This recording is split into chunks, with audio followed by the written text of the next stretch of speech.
¿Saben quién estaba de vacaciones? Tuvo vacaciones todo febrero. Se paseó por varias partes, pero ya llegó. Ya de vuelta a la pega. Lo tengo ahí, ¿o no? ¿Cómo está, diputado? Buenos días. Ahí está, nuestro diputado amigo de la casa, panelista. No vino en febrero, po. Se tomó vacaciones, se fue, se desconectó, pero lo hizo bien, pero ya está de vuelta. Me refiero a Andrés Lonton. ¿Cómo está, diputado? Bien, ¿y tú, Coque?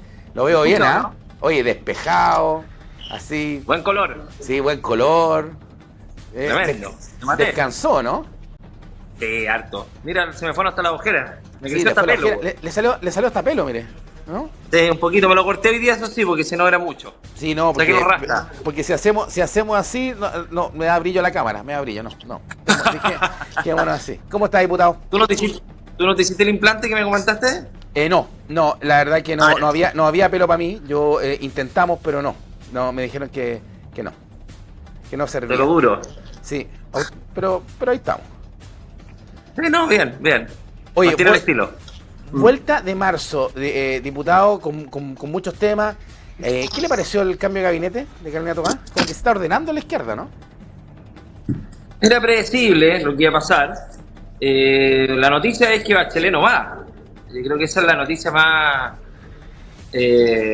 evidente y más relevante a esta altura, que era una gran incógnita, que era la candidata más competitiva de la izquierda. Como que respiró la derecha, como que cuando dijeron que Bachelet no va, como que la derecha... Pero era la candidata más competitiva sin ninguna duda. Y ahora, al fin, como lo hizo la derecha, ya la izquierda tiene las cartas precisamente para empezar a confrontar posiciones. Lo que queda claro es que el gobierno va a tener la candidata que Carolina Toá es la candidata de la continuidad del gobierno, del continuismo. Y obviamente que, como lo indican las encuestas y la situación del país, la mayoría del país no quiere la continuidad de este gobierno por las razones que son más que evidentes que vemos a diario en distintos ámbitos de nuestro quehacer nacional, particularmente con la seguridad y obviamente con el crecimiento económico y la inestabilidad que estamos viviendo en los últimos años. Por lo tanto, al fin, nuestra candidata tiene con quién enfrentar y contrarrestar o bien enfrentar las diferencias como corresponde frente a un adversario claro, porque estábamos viendo que el gobierno le da continuamente golpes y atacaba a Evelyn Matei, y obviamente que en ese caso nos parecía además que era una pelea muy injusta, entendiendo que a marzo ya el gobierno no tenía una candidatura definida. Bueno, ahora, pero la izquierda, más que el gobierno de la candidatura, porque si bien Carolina Toá renuncia, las palabras del presidente ayer en el cambio de gabinete me llamaron la atención cuando el presidente dice, esperamos que tengamos primarias. Por lo tanto, él mismo llama a un liderazgo también, a levantar un liderazgo del Frente Amplio. Hablábamos con el presidente regional del Frente Amplio, Sebastián Farfán, y ellos no quieren a Toá como su carta única y van a ir justamente a buscar a un Bodanovich, a una Beatriz Sánchez, hasta Mundaca, decían algunos acá como candidato del Frente Amplio. Lo que está claro es que lo más probable, lo dijo el presidente, es que la izquierda, la centroizquierda tenga primarias, a diferencia de su sector que no va a tener primarias. No lo sabemos. Lo que pasa en nuestro sector aún con el tema de las primarias está en plenas conversaciones. Queremos que haya primarias competitivas, obviamente, y que no sean un saludo a la bandera con solo cumplir con un trámite. Las primarias no pueden ser un trámite. Tienen que ser primarias que efectivamente determinen cuál es la candidatura más potente que englobe a todo el sector, y por eso la invitación constante tanto al Partido Libertario como al Partido Republicano para efectos de no ir divididos. Si nos vamos divididos y hacemos bien las cosas, podríamos ganar en primera vuelta.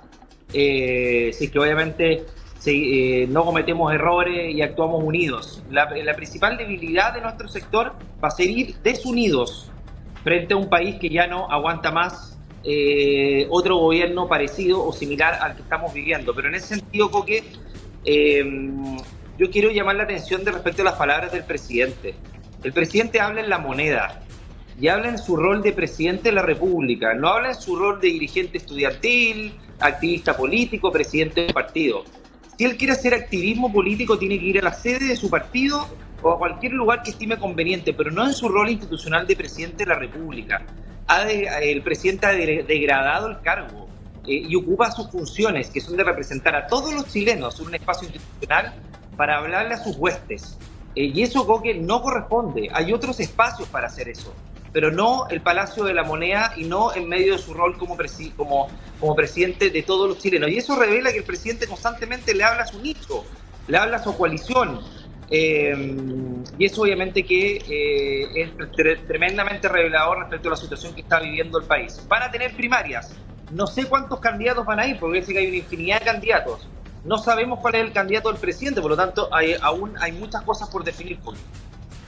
Bueno, el tema de las definiciones es clave, porque hoy día el sector de la centro derecha, lo que tú decías, por lo menos hay un tema de tranquilidad en que vaya Toá y haya primaria en la centro izquierda, sobre todo por el tema parlamentario, porque se hable la posibilidad que justamente la lista parlamentaria de la centro izquierda vayan dos listas. Lo más probable es que sean dos listas, no una lista única. Sí. Y eso también deja bastante mejor a la centro derecha, porque tenemos una lista con los republicanos y libertarios, lo más probable, y una lista con Chile Vamos. Por lo tanto, pueden llegar divididos en la presidencial, pero fortalecidos y bajo las mismas condiciones con la parlamentaria. Pero ahora, diputado, usted hacía el análisis correcto, Andrés, que en el fondo tú dices, no tenemos claro el tema de las primarias, no sabemos si va a haber primaria. Pero tenemos dos escenarios, que haya o que no haya. El que no tenga primaria a la centro derecha, es darle ventaja, sin duda, a la centro izquierda, ¿no?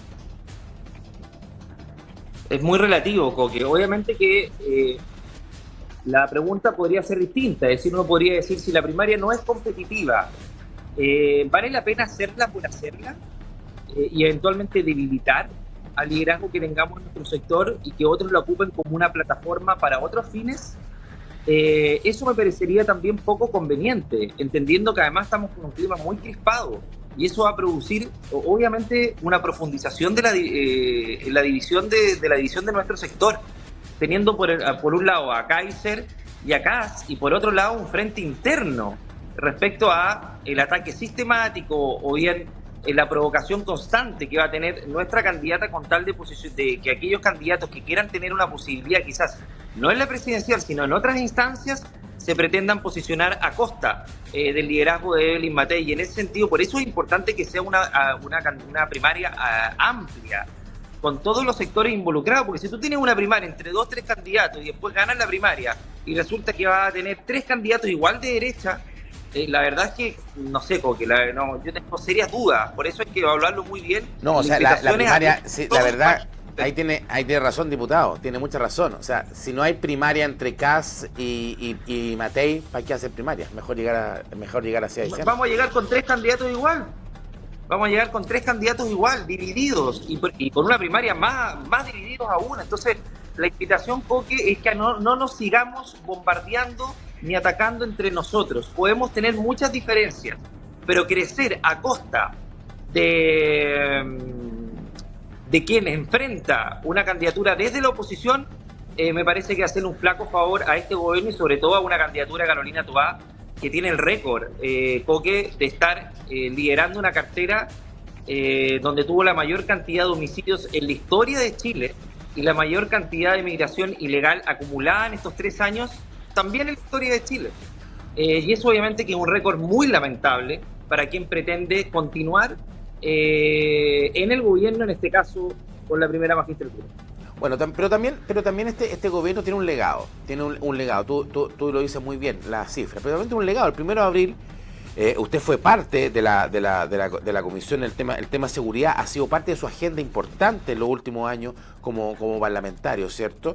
El 1 de abril parte el ministerio de la seguridad, el ministerio, este nuevo ministerio. ¿Qué perfil tiene que tener el ministro? ¿A quién te gustaría que fuera el ministro? ¿Qué perfil tiene que tener este ministro encargado justamente de la seguridad? Veíamos la instalación del ministerio, 3 pisos maravillosos, vamos a ver dónde va a funcionar acá el CEREMI de la región. ¿Qué se espera de este ministerio? ¿Qué se espera del ministro o ministra? El perfil que debiese tener para llevar este tema de la seguridad, sobre todo en este último año del presidente Boric.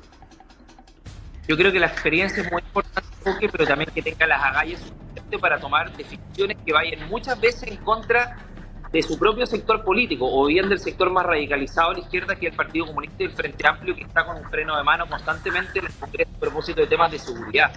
Y en ese sentido, Coque, necesitamos a alguien que venga de afuera de este gobierno. Si tú me preguntas a mí un nombre, yo que generalmente no me aventuro mucho con los nombres, porque a mí me encantaría, por ejemplo, yo sé que es una utopía y es muy difícil, fuera ministro de Seguridad Felipe Arboe.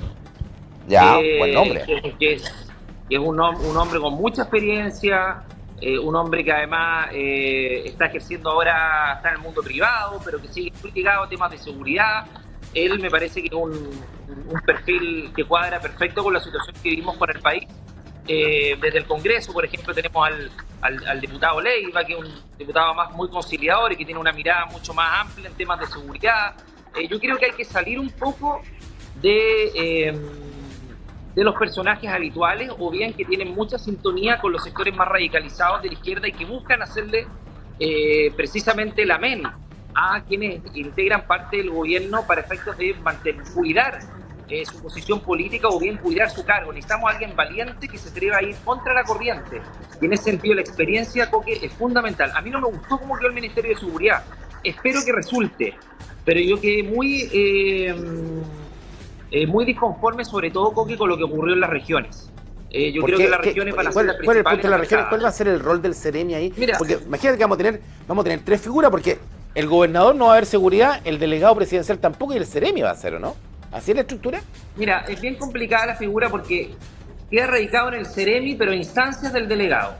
Lo que nosotros, o sea, va a quedar un Ceremi medio, un Ceremi que todos sabemos no depende, o sea, depende del presidente, pero depende directamente del Ministerio de Seguridad, quien es jefatura directa. El delegado presidencial es el representante del presidente, tiene un contrapeso, se le puede acusar constitucionalmente, y eso genera, obviamente, una dependencia y una obediencia distinta respecto al rol que tienen las policías de lo que va a tener un Ceremi. Por lo tanto, va a tener dos contrapesos, dos liderazgos distintos, y eso obviamente que va a producir un choque político y un choque también de las facultades. Y ni hablar de las provincias, porque las provincias, el delegado provincial queda como una figura decorativa en términos de seguridad. Va a haber un encargado de seguridad. Aparte, o sea, ¿tú crees que la policía le van a hacer caso a un encargado de seguridad o al delegado provincial, que depende del presidente de la República y le responde al ministro del Interior? A mí no me gustó cómo quedó. A mí me tocó tramitarlo en detalle en la Comisión de Seguridad, porque creo que puede tener serias dificultades respecto a las competencias y atribuciones. ¿Y las personas que para hacer Ceremi de seguridad no te piden nada especial? Sí, no hay requisitos. Te piden. Bueno, esa es una contradicción, porque te piden experiencia en temas de seguridad, determinados años, pero resulta que al ministro de Seguridad no se le pide. Entonces, eso es una contradicción. O sea, al Ceremi le piden más requisitos que al propio ministro de Seguridad. O sea, puedes tener un ministro de Seguridad con menos competencias que un Ceremi. Entonces, la verdad es que Coque tiene muchas contradicciones, sobre todo desde el punto también operativo con las policías. Se meten en temas que son propios de la autonomía de las policías. No quiero latear, pero o sea, ojalá que la cura no sea peor que porque estábamos tan contentos con el Ministerio de Seguridad. O sea, es un bluff. Ojalá resulte bien, Coque. Pero creo que le faltaron atribuciones más determinantes, le faltó más poder, mayor poder de mando y atribuciones para tomar decisiones que sean tremendamente relevantes y distintas a las que podía tomar el ministro del Interior, sobre todo en un tema que es dramático en nuestro país y necesitamos un ministro empoderado. Yo tengo serias dudas que las competencias que se le dieron en la ley realmente empoderen al ministro de Seguridad y sea algo distinto a lo que estábamos viendo a propósito de la ministra del Interior. Bueno, y tienen que estar nombrados el 1 de abril, o sea, se engrosan las filas de funcionarios de gobierno, porque al asumir un Ceremi, tiene que asumir un jefe de gabinete del Ceremi, más gente, presupuesto, más pega, más currículum. 3.000 millones para implementar el Ministerio de Seguridad. Claramente vemos, Coque, que es un gobierno que no ha dado el ancho en materia de seguridad, por lo tanto también está el temor de que se contrate la gente del mismo perfil que hemos tenido hasta ahora, con mucho ideologismo, con mucho sesgo, con poca capacidad técnica y, como te decía, con poca valentía y osadía para tomar decisiones que salgan un poco de la habitualidad de las decisiones que se han tomado en materia de seguridad, particularmente, como por ejemplo con el Plan Calle Sin Violencia, que ya no sabemos en qué versión estamos, pero en todas sus versiones ha sido un absoluto fracaso. Por lo tanto, yo lo que espero es que desde el punto de vista de las regiones, al menos la región de Valparaíso, que haya un reforzamiento de las policías. Tenemos un déficit de 1.200 carabineros en la región, constantemente Santiago reforzado a costas de la región de Valparaíso, que quienes se forman en la región queden acá y que haya operativos mucho más intensos de las manos con las policías, más visibles por parte de quienes están a cargo de la seguridad, y quienes vengan a asumir los cargos de seguridad dejen de lado los sesgos, dejen de lado la simpatía por los grupos radicalizados y la izquierda más radicalizada que ha tenido un sesgo evidente, y que se ponga al lado de la ciudadanía que vive con el drama y la inseguridad diario en nuestro país. Y también hay que buscar más incentivos, diputado. Yo creo que falta incentivar, faltan campañas comunicacionales, falta incentivar a los jóvenes, a la juventud, de invitarlos a ser parte de las filas de carabineros, de la policía de investigaciones. No, hace mucho tiempo que no se ve una campaña donde se invite a los jóvenes, donde carabineros puedan visitar quizás los colegios, sobre todo la enseñanza media de los colegios, para explicar a los jóvenes lo que significa una carrera de carabinero, los beneficios que puede tener, a dónde se puede acceder. Muchas veces se elige a carabineros como una última opción. Oh, pucha, me fue mal en la universidad, me fue mal acá y voy a ser carabinero. Cuando poder haber incentivos. Y esos incentivos también van por mejorar también los sueldos, la barrera de entrada de los sueldos para ser atractivo ser un funcionario municipal. Eso yo creo que es un debe que tiene el país y la clase política completa con carabineros. Sí, y también los sueldos, porque los incentivos desde el punto de vista monetario no es menor. Hemos visto muchos carabineros que han perdido la vida o han enfrentado distintas situaciones de mucha dificultad a propósito de trabajos que tienen que realizar de manera paralela a su función de carabineros. Y eso termina, obviamente no solamente no corresponde, sino que también termina distrayéndolo de su función principal, que es precisamente ejercer la función de carabineros en plenitud. Y eso tiene que ver muchas veces con los incentivos monetarios, es decir, quien arriesga la vida, o que no puede ser que funcionarios públicos reciban el bono trimestral, pero carabineros de Chile, que arriesga la vida todos los días por este país, por cada uno de nosotros, no tenga este bono trimestral. Es tremendamente injusto, sin menospreciar la función que ejercen los funcionarios públicos, pero estamos hablando de una función de riesgo evidente. Entonces, cuando se le dio este bono de un sueldo por año, que si bien es un avance, es absolutamente insuficiente frente al derroche que vemos a diario en contratación de funcionarios públicos, en compras de casas de exmandatarios, que todos sabemos lo que terminó. Entonces, ¿dónde están las prioridades? Porque están en la seguridad, que es la primera necesidad en nuestro país, o están en otras situaciones que tienen que ver más que nada con miradas identitarias y de minorías, que es precisamente el principal dilema que vivimos en nuestro país. Para eso tenemos que tener carabineros motivados. La carrera de carabineros tiene que llegar hasta el fin. Tiene que llegar hasta el fin. No podemos tener carabineros que ejerzan su labor 5 o 10 años y se terminan retirando, porque además la especialización es fundamental para tener buenos carabineros. Entonces, y esto también con la PDI, Coque. Lo de la PDI quedó absolutamente fuera del incentivo, aunque sea con un sueldo al año. Y ese es un compromiso que quedó al debe la ministra Toá, la ex ministra Toá, para efectos de poder compensar aquello con lo que realiza la PDI, que también está sufriendo, obviamente, las inclemencias de la delincuencia, con cada vez una criminalidad más radicalizada y sin ningún incentivo adicional de lo que tenían hasta ahora. Bueno, esos incentivos faltan. Oiga, nos pusimos críticos, nos pusimos a criticar, llevamos como 15 minutos criticando. Me acordé de las palabras del presidente Boric cuando dijo ayer: la derecha lo único que sabe es criticar. Escoba, le diría yo. Escoba. ¿Cómo le diría el presidente? Me gustó el titular. Lonton 2 puntos a Boric. Escoba. Está buena. Sí. Oiga, mira, ¿cómo encontró sus palabras? Dice: la derecha lo único que sabe es criticar nomás. No, yo creo que hay que criticar y proponer. Cuando las cosas uno ve que no están bien, critica, pero al mismo tiempo se hace una respuesta. Por ejemplo, en materia de seguridad, estamos hablando, todos y cada uno de los proyectos en materia de seguridad han estado por los votos, no solamente de la Revolución Nacional, sino de toda o gran parte de la nación. Lo mismo no puede decir el presidente Boric con respecto a su sector. Por lo tanto, yo le diría al presidente Boric que le hable también a su sector, porque nosotros criticamos, pero ponemos los votos donde corresponde y en el momento que corresponde para guardar la seguridad de los chilenos, dejando de lado las diferencias políticas, que el que promulga el proyecto de ley sea el presidente Boric o cualquier otro presidente. Eso no importa. Bueno, sí. Que las leyes salgan adelante. Bueno, y también tuvieron los votos para la reforma de pensiones. Tuvimos un problema con el audio, diputado, en la última parte, Ahí sí, ¿me escucho bien? En el fondo lo relevante es los votos. Los votos hay que ponerlos cuando corresponde, a propósito de temas de seguridad, sobre todo, que es lo que más aqueja a nuestro país, y todos y cada uno de los proyectos Coque han contado con los votos de la oposición que ha colaborado en materia de seguridad. Lo mismo no puede decir el presidente Boric, que cuando fue diputado votó casi todo, porque no me quiero equivocar, de los proyectos en materia de seguridad en contra. Y eso obviamente que revela de que quien fue oposición no solamente criticó despiadadamente al expresidente Piñera, sino que además no colaboró en lo más mínimo cuando había que votar a favor de garantizar la seguridad de los chilenos en el Congreso. No, porque Boric es como Sharp, son 2.0, ¿ves? Han cambiado, todo cambia. Todo cambia en la vida. Oiga, diputado, buen marzo, vamos a estar en línea toda la semana en línea para que ya no descanse mañana, pues ya ahora carrera completa, hasta noviembre. No, ya. De aquí al Senado, dijo. De aquí al Senado. Eso esperamos. No descanso hasta que llegue al Senado, dijo Lonton. ¡Eso! Buen año, diputado, buen marzo, estamos en línea, su casa, pura noticia, usted sabe. Gracias, Coque.